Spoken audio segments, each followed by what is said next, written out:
नतीजों का गणना चल अभिनंदन है। सभी को नमस्कार। स्वाभाविक रूप से जहां तक बंगाल का स्वभाव है, हम जानते हैं कि कहा जाता था कि what Bengal thinks today India thinks tomorrow. जिस भूमि से कभी वंदे मातरम के शब्द उपजे थे, आज बड़े दुख के साथ कहना पड़ रहा है कि आज उसी भूमि में थैंक्स टू टीएमसी जिस प्रकार की हिंसा हो रही है वो अपने आप में अप्रत्याशित है। इससे पहले कभी इस प्रकार की हिंसा न हमने कभी देखा था, न किसी चुनाव में सुना था। चुनाव और हिंसा आज बंगाल में पर्यायवाची शब्द बने हुए हैं और बंगाल में ये कोई पहली बार हो रहा हो ऐसा विषय भी नहीं। इस बार के पंचायत के चुनाव जो कि अभी 8 जुलाई को संपन्न हुए, आज काउंटिंग चल रहा है।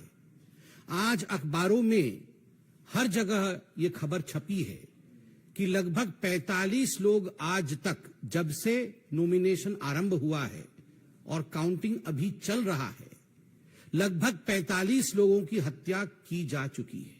45 people have died as of today as far as the panchayat elections of 2023 in West Bengal is concerned. आप याद करिए, इससे पहले के असेंबली चुनाव 2021 में लगभग 52 लोगों की, 52 लोगों की हत्या हुई थी।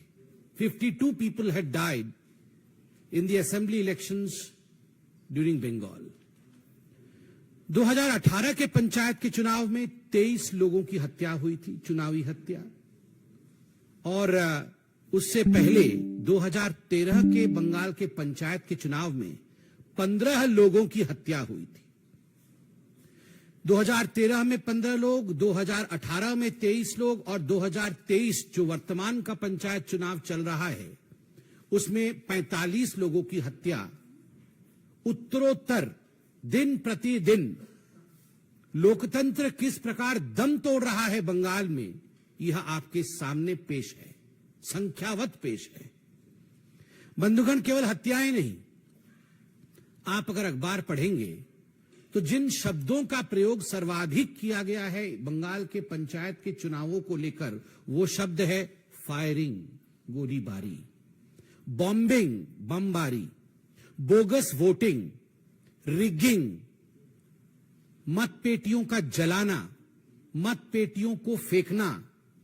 कोई तालाब में फेंक रहा है मतपेटियों को, तो कोई वोट रिगिंग करके किस प्रकार से जीता जा सकता है, टीएमसी उस प्रयत्न में, उस यत्न में लगी है। जिस डेमोक्रेसी में, जिस लोकतंत्र में फायरिंग, बॉम्बिंग, हत्या, रिगिंग ऐसे शब्दों का प्रयोग होता है, उस लोकतंत्र का क्या वजूद है, आप जरा सोच के देखिए।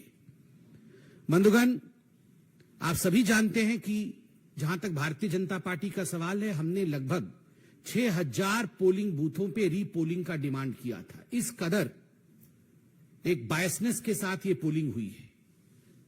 आप सबने सुना था सुप्रीम कोर्ट और हाईकोर्ट ने क्या कहा था। सुप्रीम कोर्ट ने ताकीद किया था राज्य सरकार को कि आप सही तरीके से तटस्थ होकर केंद्रीय बल के साथ, सेंट्रल फोर्सेस के साथ चुनाव कराइए। सेंट्रल फोर्सेस तो गई, मगर डिप्लॉयमेंट जो सेंट्रल फोर्सेस के हुए उनका ठीक तरह से डिप्लॉयमेंट राज्य की सरकार ने नहीं किया। जो सेंसिटिव बूथ होती है उनकी संख्या छुपाई गई, सेंसिटिव बूथ का डाटा दिया नहीं गया। सेंट्रल फोर्सेस के होने के बावजूद 45 लोगों की हत्या, यह दिखाता है कि राज्य सरकार किस प्रकार से एक प्रायोजित रूप से इन हत्याओं को अंजाम दे रही थी। यह एक स्टेट स्पॉन्सर्ड मर्डर है। ये जितने लोग मारे गए हैं यह प्रायोजित है। This is not accidental, this is state sponsored murder of democracy in West Bengal. और केवल राजनीतिक पार्टी ही स्पॉन्सर कर रही है ऐसा नहीं है। इंस्टीट्यूशनलाइजेशन, संस्थागत मर्डर है, अर्थात इसमें पुलिस प्रशासन से लेकर जो डिस्ट्रिक्ट अधिकारी होते हैं और जो प्रशासनिक अधिकारी होते हैं वह सब सम्मिलित हैं। एक तरह से सबके मिली भगत से ये स्टेट स्पॉन्सर्ड इंस्टीट्यूशनलाइज्ड मर्डर आज वेस्ट बंगाल में हो रहा है। आप सोच के देखिए, 21वीं शताब्दी में भारतवर्ष बैठा हुआ है। मैं भी सोशल मीडिया में हूं, आप भी सोशल मीडिया में हैं। आजकल कुछ छुपता नहीं। जब हम सोशल मीडिया और फेसबुक में देखते हैं एक के ऊपर एक लद करके डेड बॉडियों को ट्रक से या बस से उतारा जा रहा है और स्ट्रेचर्स में डाला जा रहा है, किसी के हाथ मुड़े हुए हैं, किसी के पांव मुड़े हुए हैं, और ये किसी एक्सीडेंट का सीन नहीं, ये कोई दुर्घटना का दृश्य नहीं, ये मर्डर है, ब्लेटेंट मर्डर। दिन दहाड़े हत्या की गई है केवल इसलिए क्योंकि आप टीएमसी को वोट नहीं कर रहे। और ये कोई केवल भारतीय जनता पार्टी के कार्यकर्ताओं का मर्डर नहीं है, इसमें कांग्रेसी भी हैं, इसमें कम्युनिस्ट पार्टी के लोग भी हैं, इसमें बाकी पार्टी के लोग भी हैं, ऐसे लोग भी हैं जिनका राजनीति से कोई लेना देना नहीं है, वो केवल वोटिंग करने जा रहे हैं। ऐसे लोगों की हत्या हुई है। जब इस प्रकार का दृश्य सोशल मीडिया और फेसबुक में हम देखते हैं तो मैं कई बार सोचता हूं कि अगर यही दृश्य कोई भाजपा शासित राज्य से आ रहा होता तो हाहाकार मच गया होता। ये सारे नेता, ये जो हाथ पकड़ पकड़ के कभी बेंगलुरु में खड़े होते हैं तो कभी किसी और राज्य में खड़े होते हैं, महागठबंधन का दृश्य दिखाते हैं। कहां है वे सारे नेता? कहां है लालू प्रसाद यादव? कहां है नीतीश जी? कहां है वो मोहब्बत की दुकान खोलने वाले राहुल गांधी? कहां है ये सारे महागठबंधन के नेता? एक के मुंह से एक शब्द नहीं निकला है, एक शब्द नहीं निकला है। राहुल जी कहां है आपका? आपकी मोहब्बत की दुकान का कोई जिक्र नहीं है।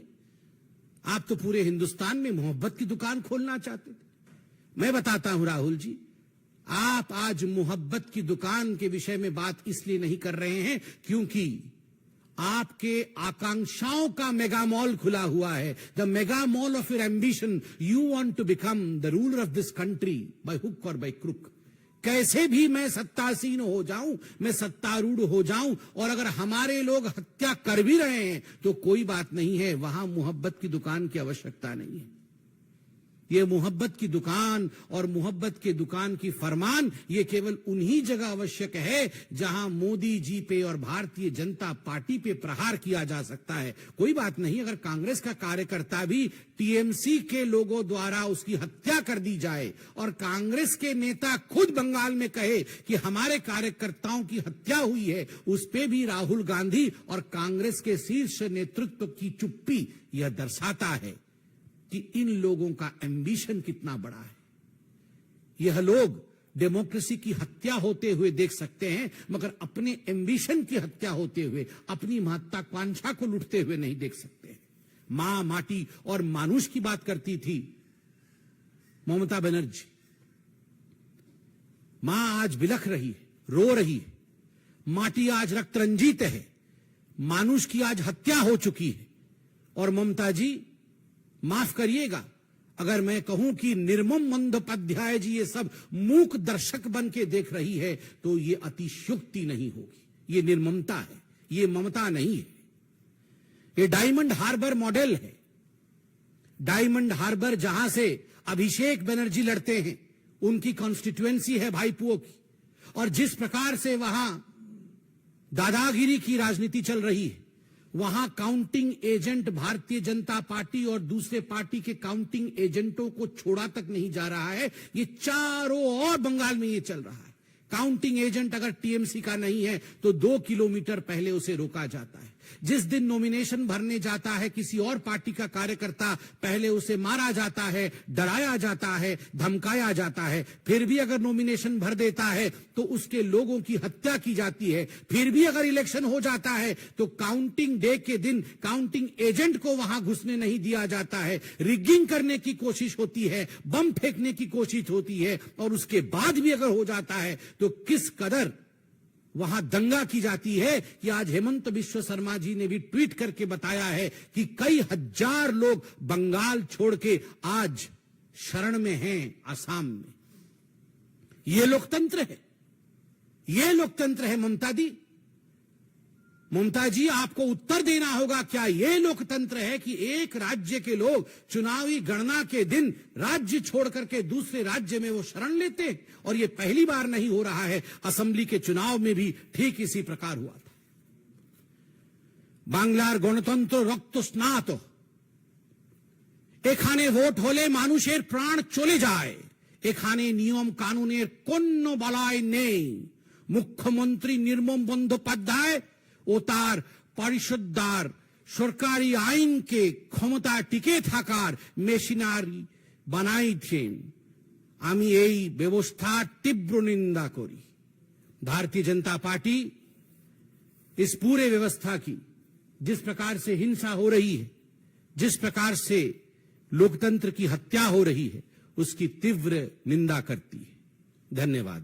कोई प्रश्न हो तो अवश्य पूछें। सर, मेरा सवाल है कि विधानसभा चुनाव के पहले से लगातार वहां हिंसा जारी है। मेरे हिसाब से कभी हिंसा वहां थमी नहीं। संविधान इस देश में उसके अंदर कुछ व्यवस्था भी है, तो आखिर क्यों केंद्र सरकार किस बात का इंतजार कर रही है? आपने खुद आंकड़ा दिया कि कितने सैकड़ों लोग मारे जा चुके हैं। देखिए, जहां तक भारतीय जनता पार्टी का विषय है, मैं उसका विषय रखता हूं। केंद्र सरकार के विषय में सरकार के प्रवक्ता अपने विषय को अवश्य रखेंगे। भारतीय जनता पार्टी ने एक कमेटी बनाई है, 4 दलीय कमेटी है, और ये कमेटी वहां पर हिंसा को पढ़ने, उसके विषय में जानने के लिए, उसके विषय को स्थापित करने के लिए गई है। केंद्र सरकार भी, हमने देखा है न्यूज के माध्यम से, गृह मंत्रालय ने रिपोर्ट भी मांगी है। तो स्वाभाविक रूप से इन सब विषयों का आंकलन करने के बाद जो भी उचित कदम होगा सरकार व पार्टी उठाएगी। कोर्ट में भी विषय गया हुआ है, इसके विषय में भी आप जानते हैं।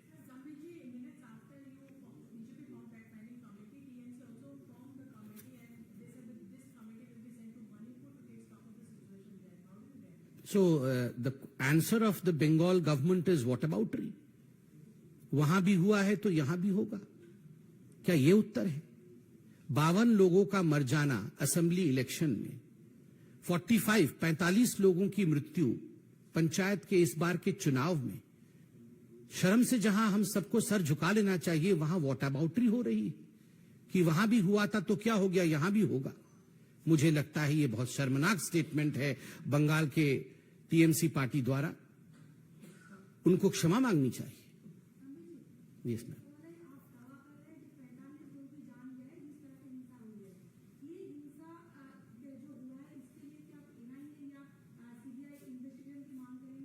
देखिए, मैं दावा नहीं कर रहा हूं कि 45 लोगों की हत्या हुई है। आज सारे अखबारों में 42+3 ये संख्या छपी है, और मैं मीडिया पे संपूर्ण विश्वास करता हूं कि जिस दिन से चुनाव घोषित हुए हैं आज तक 45 लोगों की जान गई है। मीडिया ने बहुत ही जिम्मेदारी के साथ छापा होगा, आंकड़ों के साथ छापा होगा। और जहां तक एनआईए एवं सीबीआई की जांच का विषय है, स्वाभाविक रूप से इसमें कोई दो मत नहीं है कि हमारी होम मिनिस्ट्री हो और बाकी जो पार्टियां हैं, सभी ने अपने डिमांड्स को रखा है। तथ्य के आधार पर इस विषय पर पार्टियां भी और सरकार भी आगे बढ़ेगी।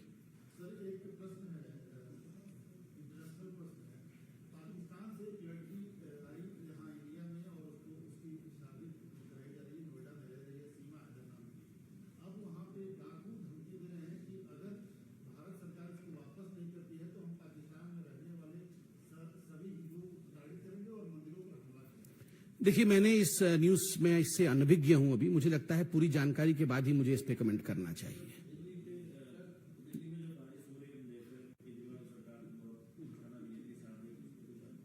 ये स्वाभाविक रूप से बारिश हो चाहे दिल्ली में कुछ भी हो, केजरीवाल सरकार और उनका एक रवैया रहता है कि दूसरों के कंधे के ऊपर जिम्मेदारी डाल देना और राजनीति करना।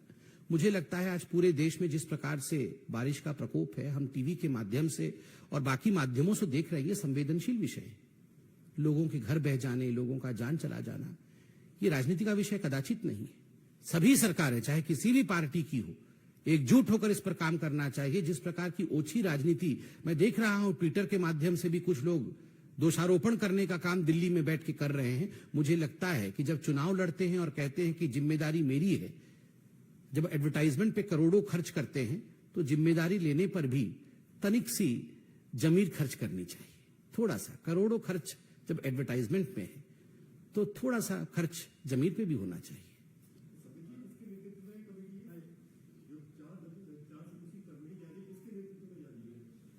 नहीं, वो कमेटी आपको पूरा पेपर दिया गया है।